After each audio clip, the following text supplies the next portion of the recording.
And what they do is this.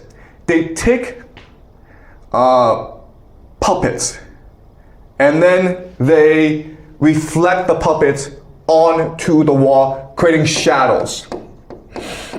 And we're mesmerized by these shadows because before we're staring at a blank wall, and now there are these moving shadows. And we think these shadows are real because we don't know any better. So we give them names.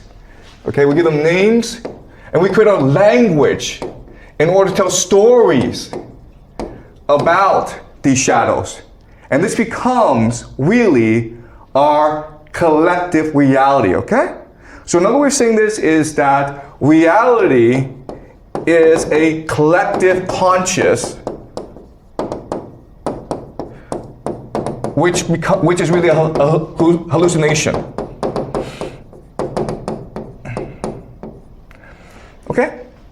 All right. So there are certain things about this reality that we need to keep in mind. Okay?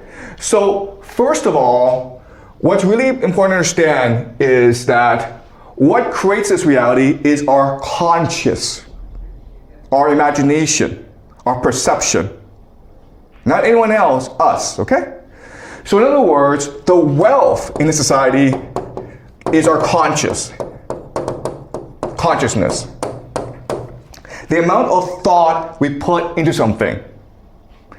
And so, let me give you an example. Let's just say that I were to ask you to make a vase to sell on the marketplace, okay? While you're making this vase, if you are listening to music, if you are chatting with a friend, if you're not fully conscious and focused and attentive about making this vase, it won't be very good. But if you are completely focused on creating the most beautiful vase you can, and you're not distracted by anything, then this vase will be beautiful and therefore more valuable in the marketplace.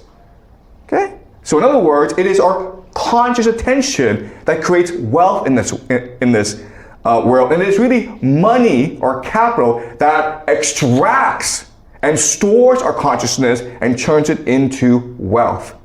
All right? So that's a really important concept that most people don't understand, but you need to understand this if we are to understand the nature of reality itself. Okay, so that's the first thing you need to understand. This reality is structured to extract our consciousness in order to create wealth for the elite, for these people. Okay, and historically, there have been different mechanisms that you can use in order to extract and store wealth. All right, so you have maybe religion, okay? And so think of pyramids.